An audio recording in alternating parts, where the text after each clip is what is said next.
है और फिजिक्स में कितना परेशान करता है उन बच्चों को जिनको ये ठीक से समझ में नहीं आया होगा क्लास 11th में। तो आज फाइनली हम लोग उस टॉपिक को स्टार्ट करते हैं।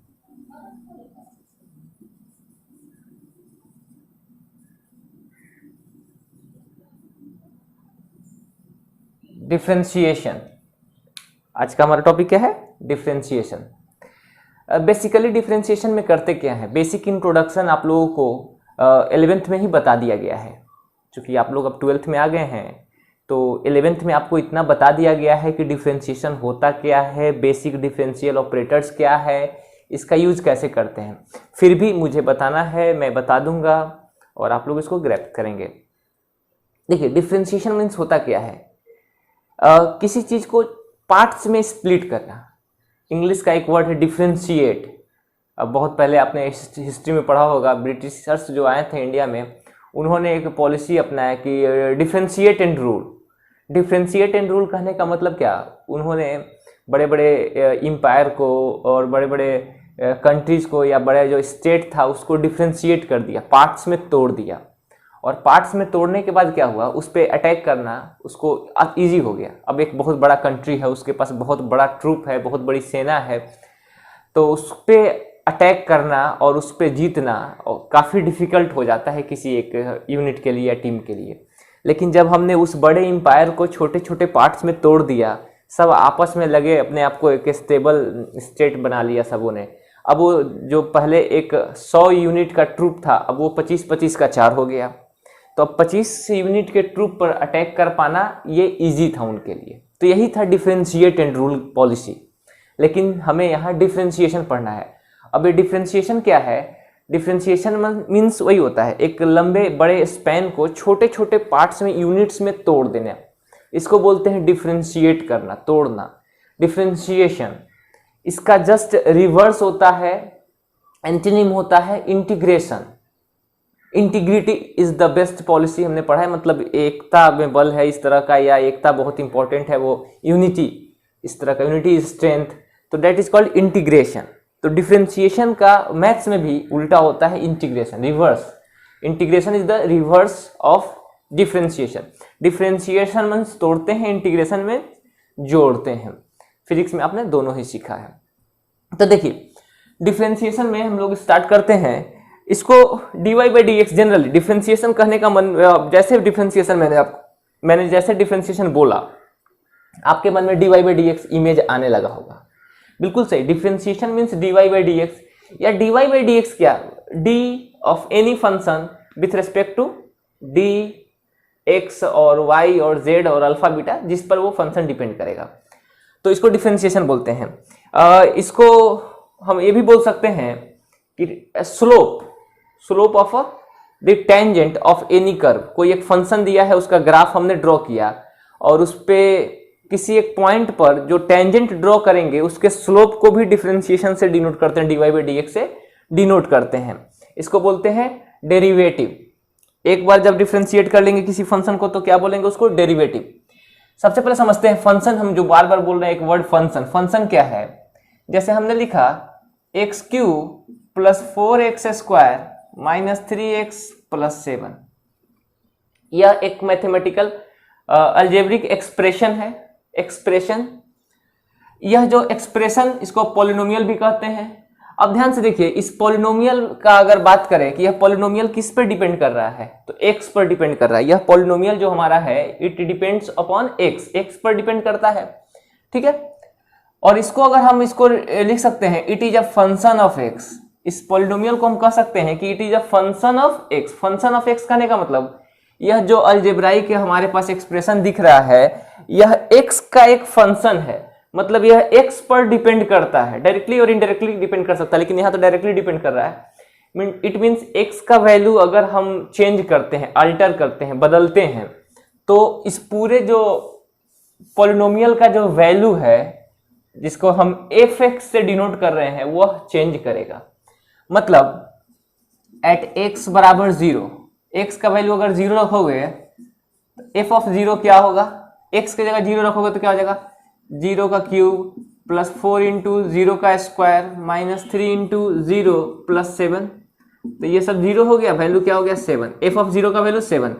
उसी तरह से एट x बराबर 1, x बराबर 1 पे f1 का वैल्यू क्या हो जाएगा, x की जगह पे हर जगह 1 डाल दो, तो ये हो जाएगा 1 का क्यूब, ये हो जाएगा 4 इंटू 1 का स्क्वायर माइनस 3 इंटू 1 प्लस 7, तो हो जाएगा 1 प्लस 4 माइनस 3 प्लस 7, 3 माइनस 4 ये हो जाएगा 1, 1 1 2 2 2 और 7 2 9। बात समझ रहे हैं ना। उसी तरह से हम क्या निकाल सकते हैं, एफ ऑफ 2 निकाल सकते हैं, एफ ऑफ -2 निकाल सकते हैं, एफ ऑफ 3/5 निकाल सकते हैं, हम जो चाहे निकाल सकते हैं। क्यों? तो अब इसको हमने बोला फंक्शन, यह दिया गया है it is a function of x, चूंकि यह फंक्शन ऑफ एक्स है, यह जो हमारे पास दिख रहा है it is a function of x, यह एक्स पर डिपेंड कर रहा है, इसलिए हमने इसमें एक्स का वैल्यू चेंज किया और नया नया वैल्यू हमारे पास कुछ ना कुछ आउटपुट आ रहा है। ठीक है, तो इसको हमने बोला फंक्शन। उसी तरह से अगर कोई फंक्शन हमारे पास दिया हुआ है F X is equal to sine X, इसको बोलते हैं ट्रिग्नोमेट्रिक फंक्शन। ठीक है, इसको बोलते हैं ट्रिग्नोमेट्रिक फंक्शन, एफ एक्स बराबर साइन एक्स। अब एक्स का वैल्यू चेंज करेंगे तो फंक्शन का वैल्यू चेंज करेगा। एक्स का वैल्यू अगर ले लेते हैं π/6 30 डिग्री, साइन π/6 1/2। एक्स का वैल्यू ले लेंगे π/4, जैसे अगर हमने कहा एफ ऑफ π/6 तो वैल्यू क्या हो जाएगा 1/2। एफ ऑफ π/4 45 डिग्री पे वैल्यू क्या होता है 1/√2। एफ ऑफ π/2 90 डिग्री पे वैल्यू क्या हो जाएगा साइन 90 का वैल्यू 1। तो इस तरह से वैल्यू बदल रहा है ना, क्योंकि यह फंक्शन ऑफ एक्स है। तो कोई भी फंक्शन अगर हमारे पास दिया है जो एक पर्टिकुलर वेरिएबल पर डिपेंड करता है, अभी जैसे मान लिया हमने एक्स पर, यह फंक्शन ऑफ एक्स है, एक्स पर डिपेंड करता है, ये भी फंक्शन ऑफ एक्स है। इसी तरह से अगर ये इस तरह का अगर लिख दिया जाए F alpha is equal to tan alpha, तो it is a function of alpha, यह अल्फा का फंक्शन है। अल्फा का वैल्यू चेंज करेंगे तो फंक्शन का वैल्यू चेंज करता जाएगा। अल्फा का वैल्यू अगर हम 0 डिग्री ले लेते हैं f0 तो वैल्यू क्या आ जाएगा 0। एफ अल्फा का वैल्यू π/4 लेंगे तो आउटपुट क्या आ जाएगा 1। इस तरह से अगर π/3 ले लेंगे तो आउटपुट क्या आ जाएगा √3, tan 60 का वैल्यू √3। तो इस तरह से जो भी हमने देखा इसको फंक्शन बोलते हैं। अब हमारे पास कोई एक फंक्शन दिया हुआ है, ठीक है। अब उस जैसे सपोज कर लीजिए डिस्प्लेसमेंट एक फंक्शन के फॉर्म में दिया हुआ है, डिस्प्लेसमेंट ये फंक्शन ऑफ एक्स दिया हुआ है हमारे पास। अब अगर हमको किसी पर्टिकुलर इंस्टेंट पर वेलोसिटी निकालना है किसी व्हीकल का, तो क्या करेंगे, उसको टाइम के रेस्पेक्ट में डिफरेंशिएट कर लेंगे ds/dt। डिस्प्लेसमेंट को टाइम के रेस्पेक्ट में हम डिफरेंशिएट करेंगे और जिस पर्टिकुलर इंस्टेंट पर हमें स्पीड या वेलोसिटी पता करना होता है उसमें टाइम का t बराबर उतना पुट कर देते हैं। ये हम अपने फिजिक्स में पढ़ा होगा, काइनेमेटिक्स में। तो ये हो गया फंक्शन।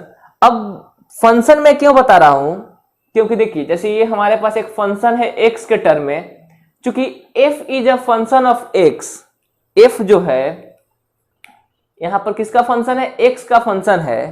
तो यदि हमको इस f को डिफरेंशिएट करना होगा तो इसको हम x के रेस्पेक्ट में ही डिफरेंशिएट कर सकते हैं। फंक्शन जिस वेरिएबल पर डिपेंड करता है उसी वेरिएबल के रेस्पेक्ट में उसका डिफरेंशिएशन हो सकता है। जैसे यह देखिए फंक्शन किस पर डिपेंड कर रहा है, x पर, तो इसका डिफरेंशिएशन करना हो तो यह x के रेस्पेक्ट में होगा। जैसे यह फंक्शन किस पर डिपेंड कर रहा है, अल्फा पर, तो इस फंक्शन को डिफरेंशिएट करना हो तो अल्फा के रेस्पेक्ट में ही होगा। मैंने बताया कि फंक्शन जिस वेरिएबल पर डिपेंड करेगा उसी के रेस्पेक्ट में डिफरेंशिएट होगा। ठीक है, तो अभी यहां से हमारे पास बेसिक आइडिया मिला कि फंक्शन क्या है, बता दिया। फंक्शन डिफरेंशिएट किसके रेस्पेक्ट में होगा, मैं फिर से बोल रहा हूं, फंक्शन जिस वेरिएबल पर डिपेंड करेगा उसी के रेस्पेक्ट में वह डिफरेंशिएट होगा। ठीक है, अब इसको मैं इरेज करता हूं, फिर आगे हम देखते हैं। अब देखिए डिफरेंशिएशन में कुछ बेसिक फॉर्मूलाज है जो हमने सीखा है, उसको एक बार फिर से फोकस करते हैं। सम बेसिक फॉर्मूला, कुछ बेसिक फॉर्मूलाज है उनको जरा एक बार देखा जाए। अगर हमारे पास कोई फंक्शन दिया है y is equal to X to the power n, y is equal to X to the power n, अगर हमारे पास ये इस तरह का एक फंक्शन दिया है तो अगर हमें इसे डिफ्रेंशिएट करना हो dy बाई डी एक्स, तो इसको डिफ्रेंशिएट करने का मतलब होता है D X to the power n by D X. चूंकि यह फंक्शन किस पर डिपेंड कर रहा है, x पर, x का पावर n। बहुत लोग कहता है कि सर ये तो n पर डिपेंड कर रहा है, नहीं, n पर नहीं डिपेंड कर रहा है। n क्या है, n तो कोई नंबर होगा, वो 1 2 3 4 1 बाई 2 1 बाई, मतलब n is any real number. तो n कोई रियल नंबर है, तो फंक्शन बेसिकली x पर डिपेंड किया। तो अब देखिए x पर डिपेंड किया तो इसको x के रेस्पेक्ट में डिफ्रेंशिएट करेंगे तो dy बाई डी एक्स लिख दिया हमने। और ये होता है जो पावर है वो शुरू में चलाएगा n, x to the power n minus 1, power decreases by 1, power एक घट जाएगा, पावर एक घट जाएगा। इसका एग्जांपल देखिए ना, y is equal to X to the power 7 है। अगर इसको डिफ्रेंशिएट करना हो तो क्या होगा, dy by D X is equal to D X to the power 7 by D X, X to the power 7 by D X. अब ये क्या होता है, 7 बाहर चलाएगा और x का पावर 7 से एक घट जाएगा, पावर डिक्रीजेज बाई 1, पावर एक घटेगा तो x टू द पावर 6। एक और example, y is equal to 1 by X to the power 5 है। इसको अगर डिफ्रेंशिएट करना है तो कैसे करेंगे, इसको लिख सकते हैं y is equal to X to the power -5। अगर इसको रेसिप्रोकल करेंगे तो पावर क्या होगा हमारा -5।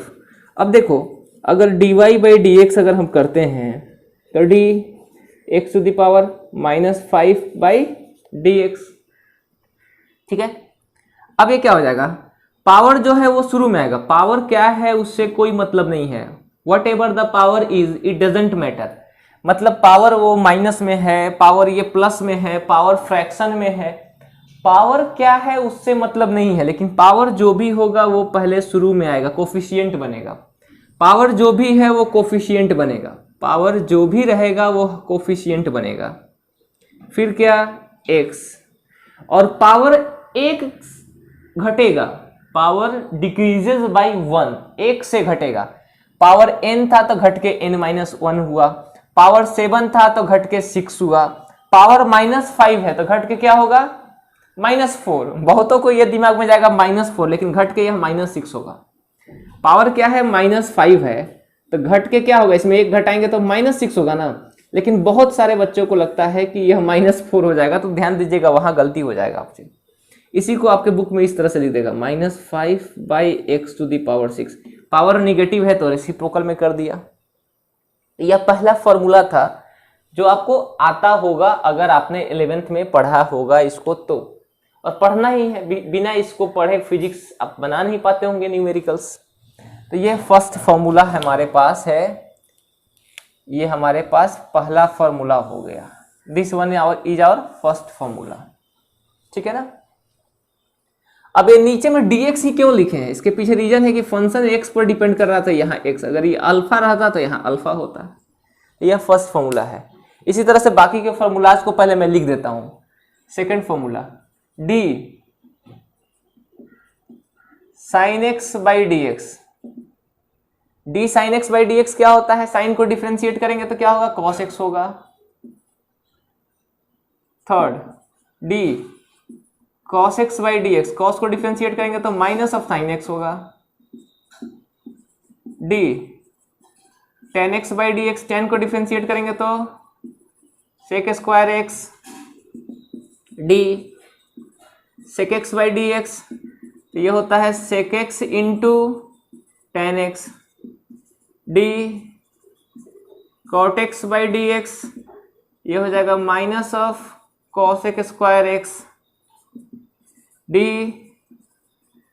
cosec x by D x, ये होगा minus cosec x cot x। 8 d, देखिए ln x by D x, ln x क्या है, लॉग में आप लोगों को मैंने बता रखा है, ln x कहने का मतलब होता है log x to the base e। log x to the base e को हम लोग बोलते हैं ln x। यह log में आप लोगों को पहले से बता रखा है मैंने कि log जिसका बेस e होगा उसको हम एब्रिविएट फॉर्म में, शॉर्ट फॉर्म में ln x लिखते हैं, तो d ln x by D x, इसका ये 1/x होगा। मतलब log जिसका बेस e होगा उसको डिफरेंशिएट करेंगे तो 1/x होगा। नेक्स्ट फॉर्मूला d, ये एक्चुअली जो x है वो पॉजिटिव होगा, क्योंकि log तो पॉजिटिव के लिए डिफाइन होता है, तो मालूम है ना, ठीक है। d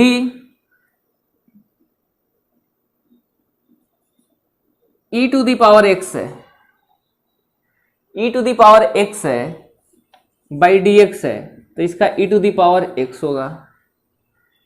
और एक last d a to the power x by D x है, तो ये होगा a to the power x log a। अब आपको लग रहा होगा कि सर 9th और 10th तो दोनों एक जैसा है, इसमें e to the power x है तो इसको डिफरेंशिएट करके आपने e to the power x लिखा, लेकिन यहाँ a to the power x है तो इसको डिफरेंशिएट करके a to the power x फिर log a क्यों लिख दिया, ये log a कहाँ से आया, ये बात आपके दिमाग में चल रही होगी। तो ये हम आगे कुछ एक क्लास या 2 क्लास के बाद ये हम आपको क्लियर कर देंगे कि log लेके किस तरह से डिफरेंशिएट करते हैं। यह दोनों बेसिकली एक ही जैसा है, इसके बाद भी इस तरह से लिखा हुआ है log e। देखिए a to the power x का क्या होता है, a to the power x log a होता है, उसी तरह से e to the power x का भी e to the power x log e होता है, यही होता है। लेकिन चूंकि डिफरेंशिएशन में यहाँ log जो भी लिख रहे हैं यहाँ बेस e है, यहाँ log a लिखे हैं ना तो बेस में e है, जैसे यहाँ ln x है ना, यहाँ भी बेस में e, तो यहाँ भी बेस में e है, और यहाँ भी बेस में e ही है, e होगा। अब log e to the base e, यह log का प्रॉपर्टी है, इसके बारे में आपने पढ़ रखा है पहले से कि इसका वैल्यू क्या होता है, 1 होता है। यह आपको log में बताया गया होगा, log में आपने पढ़ा है कि log a to the base a value 1, log 10 to the base 10 value क्या है 1, ये दोनों अगर सेम होगा तो वैल्यू 1, तो ये दोनों सेम हो गया तो वैल्यू क्या हो गया 1, तो इसका वैल्यू 1 हो गया, इसलिए ये यहाँ लिखते नहीं है, यहाँ e to the power x ही रहने देते हैं, इस तरह से कुछ। लेकिन चूंकि यहाँ पर यह a है और यहाँ पर बेस e है तो इसका वैल्यू 1 नहीं होता है, तो इसीलिए यहाँ आपको log a दिखता है। अब इसको इस तरह से कैसे डिफरेंशिएट करते हैं वो हम आप लोगों को बताएंगे। देखिए यह जो फंक्शन है ना x पर डिपेंड कर रहा है, a पर नहीं। इस तरह से मत समझिएगा कि sir x to the power n है तो x पर डिपेंड किया, और a to the power x है तो यह तो a पर डिपेंड करेगा, नहीं। दरअसल यह फंक्शन कुछ इस तरह से है, इसका एग्जांपल मैं यहां बता देता हूं एग्जांपल के तौर पे। इसका example d 2 to the power x by D x, 2 का पावर x है और इसको डिफरेंशिएट करना है तो कैसे करेंगे, 2 टू दी पावर x है और इसको डिफरेंशिएट करना है तो क्या करेंगे, तो इसको डायरेक्टली डिफरेंशिएट करते हैं 2 to the power x log 2, ठीक है ना, 2 to the power x log 2। उसी तरह से 5 टू दी पावर x है, इसको डिफरेंशिएट करना है तो क्या हो जाएगा, यह हो जाएगा 5 to the power x log 5। यह बेसिक तरीका है, ठीक है ना। तो ये वो चीज है, और ये जो था ये मैंने इसका एग्जांपल बताया। तो यह कुछ फार्मूला है जो अभी आपको जानने हैं, इसके बाद कुछ और फार्मूला आएगा, वो मैं आगे बताऊंगा इनवर्स ट्रिग्नोमेट्रिक फंक्शन से रिलेटेड। तो ये आप लोग नोट कर लीजिए, आई थिंक आपके पास पहले से होगा भी, आपने याद भी कर रखा होगा, लेकिन फिर भी आप इसको एक बार नोट कर लीजिए, फिर मैं आगे डिस्कस करता हूं। अब बात करते हैं, कुछ रूल्स है, रूल्स फॉर डिफरेंशिएशन। रूल्स सीखना इंपॉर्टेंट है, एक बार जब हम रूल्स सीख लेंगे तो फिर कुछ क्वेश्चन, छोटे छोटे क्वेश्चंस करेंगे ताकि वह रूल्स भी हमें याद हो जाए और फॉर्मूलाज भी एक बार हमारे दिमाग में वो अच्छे से फिट हो जाए। तो पहले कुछ रूल्स सीख लेते हैं हम लोग। अब बात करते हैं rules for differentiation.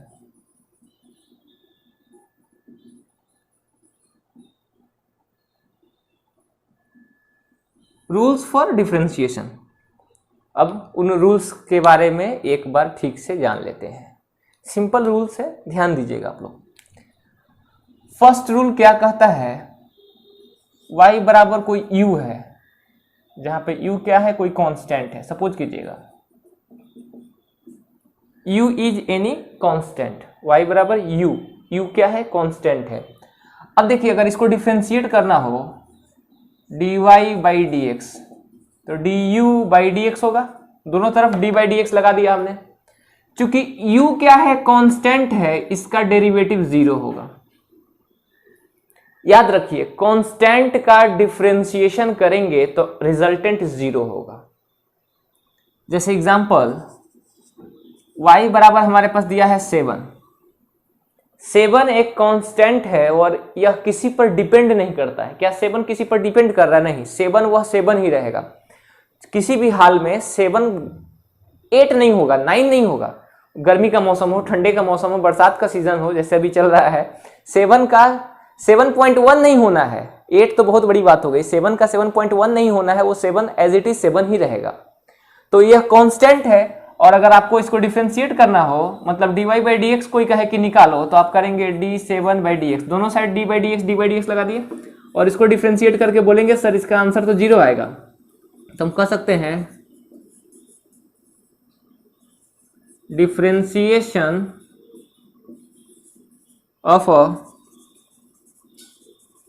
Constant is 0। किसी भी कांस्टेंट का डिफरेंशिएशन या डेरिवेटिव क्या होगा? 0। Derivative of a constant is 0। ठीक है ना। जैसे एक और एग्जांपल बता देते हैं यहीं पे, y is equal to sine of π/4। Sine of π/4 मतलब 45 डिग्री के इक्विवेलेंट हो गया। अब इसको अगर कहा जाए डिफरेंशिएट कर दिया जाए, इसको डिफरेंशिएट करने बोले बच्चों तो क्या करेंगे? आपको अगर इसको डिफरेंशिएट करने बोले dy/dx तो क्या हो जाएगा? वैल्यू 0। 0 कैसे आया? हमने लिखा d साइन π/4/dx। अब देखिए साइन π/4 एक कांस्टेंट है। साइन π/4 मतलब साइन 45 डिग्री। साइन 45 डिग्री का वैल्यू 1/√2 होता है। चूंकि यह कांस्टेंट है, अब यह कांस्टेंट है तो x के रिस्पेक्ट में डिफरेंशिएट होगा नहीं, तो इसका वैल्यू तो क्या आएगा? 0। अब ये मत सोचिएगा कि साइन π/4, एक बच्चे को मैंने एक बार दिया था साइन π/4 तो कर दिया cos π/4 d। अब उससे मैंने पूछा ऐसा कैसे हुआ, तो बोलता है कि sir d sine x, sine का डिफरेंशिएशन क्या होता है? cos x। साइन का डेरिवेटिव क्या होता है? d साइन x/dx क्या होता है? cos x। तो कर दिया d साइन π/4 का cos π/4। ऐसा नहीं होता है, ठीक है ना। तो कांस्टेंट का डेरिवेटिव हमेशा 0 होगा, ये पहला रूल है। अब बात करते हैं सेकेंड रूल की। y is equal to u into, या इसको कर देते हैं u इंटू fx, जहां पर u क्या है? कांस्टेंट है।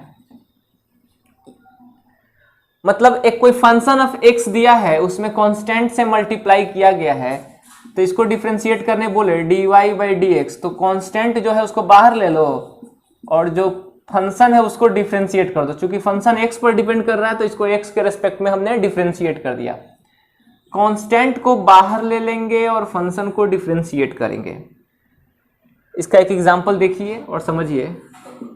अगर y is equal to 7 cos x दिया है, y is equal to 7 cos x दिया है और कहता है साहब dy/dx निकालो, इसको डिफरेंशिएट करो, तो ये हो जाएगा dy/dx, ठीक है, बराबर 7 जो है कांस्टेंट उसको बाहर ले लो और जो फंक्शन है उसको डिफरेंशिएट करेंगे। 7 को डिफरेंशिएट नहीं करेंगे। ऐसा नहीं कि आपने बताया कि सर कांस्टेंट को डिफरेंशिएट करते हैं तो 0 आएगा तो इसका डिफरेंशिएट करेंगे 0, नहीं, यह पूरा कांस्टेंट थोड़े है। यह 7 कांस्टेंट है और यह एक फंक्शन के साथ वो कोफिशिएंट के फॉर्म में है। यहां पर 7 के अलावा कोई दूसरा फंक्शन नहीं था। यहां पर देखिए 2 फंक्शन है, एक कांस्टेंट फंक्शन है और दूसरा एक वेरिएबल फंक्शन है। ये चूंकि 2 फंक्शन है, दोनों के बीच में आपस में मल्टीप्लाई दिया गया है। 7 into cos x, there are 2 different functions. लेकिन यहां पर ऐसा कोई व्यवस्था नहीं था, यहां पर तो एक ही फंक्शन है, लेकिन यहाँ पर 2 फंक्शन है। तो कांस्टेंट को बाहर लेंगे और जो वेरिएबल फंक्शन है उसको डिफरेंशिएट करेंगे। तो अगर इसको डिफरेंशिएट करोगे तो क्या हो जाएगा 7, और cos का डेरिवेटिव क्या होता है? Minus sine x. D cos x/dx क्या होता है? Minus of sine x. अब देखिए धीरे धीरे यहाँ पे आपको फॉर्मूलाज याद होने शुरू हो जाएंगे। अभी आपको मालूम नहीं था तो आपके पास जो फॉर्मूला का लिस्ट था उसमें से एक बार देख लीजिए। यहाँ पे लिखा हुआ है उस लिस्ट को एक जगह सामने रखिएगा और जब क्वेश्चंस बनाने बैठिएगा तो उससे एक बार आप देख लीजिएगा, उसका हेल्प ले लीजिएगा, जो फॉर्मूला का लिस्ट होगा। धीरे धीरे अपने आप ग्रेजुअली वो याद हो जाएगा आपको, ठीक है ना। तो अगर कोई कांस्टेंट मल्टीप्लाई है किसी फंक्शन में तो उस कांस्टेंट को कॉमन ले लेंगे और बचे हुए फंक्शन को हम लोग डिफरेंशिएट कर देंगे। Now coming towards third rule. Third rule की तरफ हम आते हैं।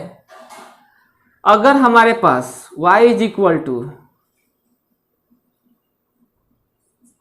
F x plus minus g x plus minus h x, काफी सारे फंक्शन आपस में दिया हुआ है, मतलब एक फंक्शन है प्लस दूसरा फंक्शन है प्लस तीसरा फंक्शन है, प्लस या माइनस कुछ भी हो सकता है, एक फंक्शन, दो फंक्शन, तीन फंक्शन, चार फंक्शन, पांच फंक्शन, मतलब एक से अधिक फंक्शन अगर आपस में प्लस या माइनस के साथ जुड़े हुए हैं।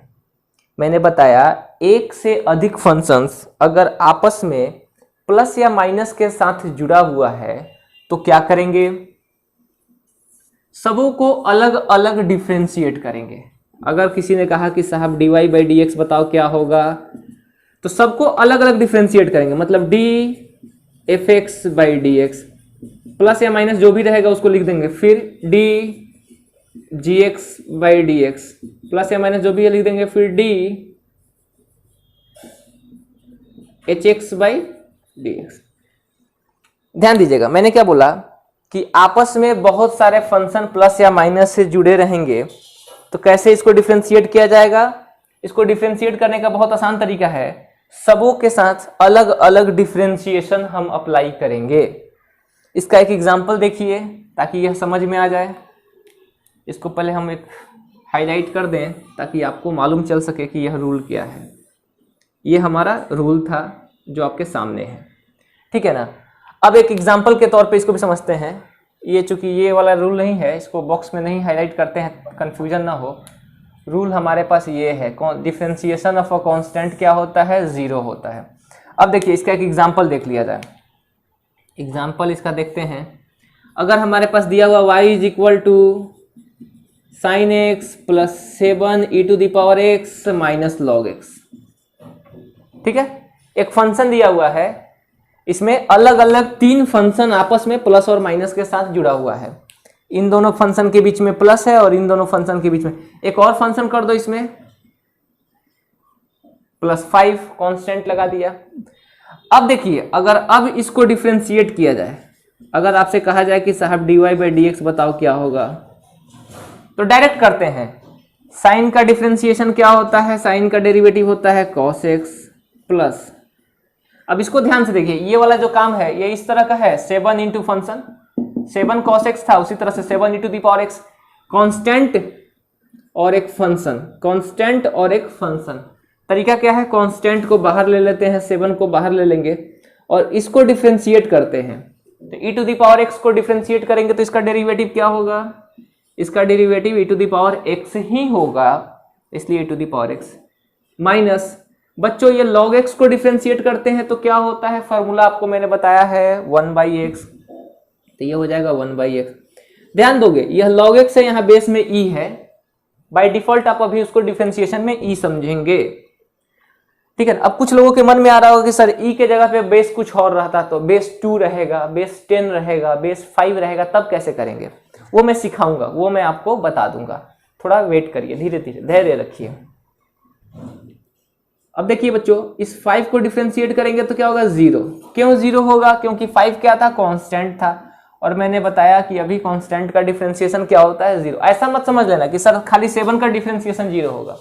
7 हो, whatever the number should be, whether वो 7 हो, 5 हो, 6 हो, कोई भी रियल नंबर हो, उसका डिफरेंशिएशन 0 होगा। तो इसका रिजल्ट हमारे पास चला आया।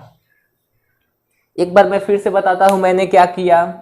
मैंने देखा कितने फंक्शन है, एक फंक्शन, दूसरा और तीसरा, चौथा, टोटल 4 फंक्शन हमारे पास था, आपस में प्लस माइनस से जुटा हुआ था। हमने डिफरेंशिएशन शुरू किया, हर फंक्शन के लिए अलग अलग डिफरेंशिएट करते हैं। देखिए जब बहुत सारा फंक्शन आपस में प्लस या माइनस से जुड़ा रहेगा तो सारे फंक्शन को हम लोग अलग अलग डिफरेंशिएट करेंगे। साइन को डिफरेंशिएट किया cos, e to the power x को डिफरेंशिएट किया तो e to the power x, और एक कांस्टेंट तो बाहर लेते हैं कॉमन, वो तो मालूम है। log x का डिफरेंशिएशन 1/x, और 5 चूंकि कांस्टेंट है उसका डिफरेंशिएशन 0, तो ये हमारा रिजल्ट हो गया, आंसर हो गया। यह 3 रूल है, इसके बाद भी और रूल्स है मैं बता रहा हूं। तो पहले इसको नोट डाउन कर लीजिए क्योंकि मैं इसको इरेज करूंगा। Note it. अब हम लोग नेक्स्ट रूल्स देखते हैं। वो रूल्स क्या हैं? हमारा अगला रूल है, 3 रूल हमने देखा है, 4th rule, coming towards 4th rule.